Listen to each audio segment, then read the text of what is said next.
अंदर एक अदृश्य शक्ति लिए हुए लगते हैं जो उन्हें उनके सपनों की ओर धकेलती है, जबकि अन्य औसत दर्जे के चक्रों में फंसे रहते हैं।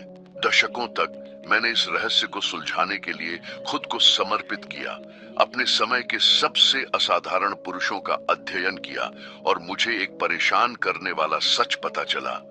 जिस जीवन का आप सपना देखते हैं वह अवसरों या भाग्य की कमी के कारण दूर नहीं है।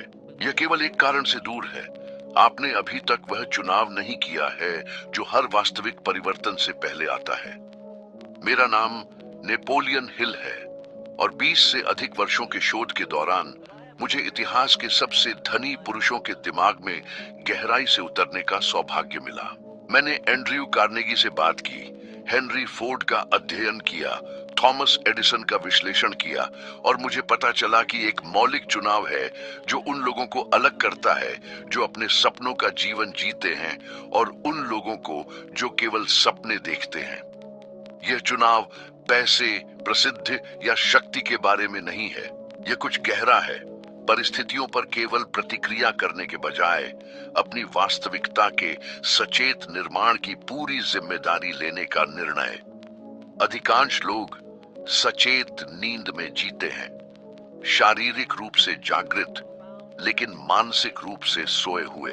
वे अपने दिमाग को दूसरों की राय, विरासत में मिले डर, अनुरूपता को पुरस्कृत करने वाले समाज की सीमाओं से आकार लेने देते हैं।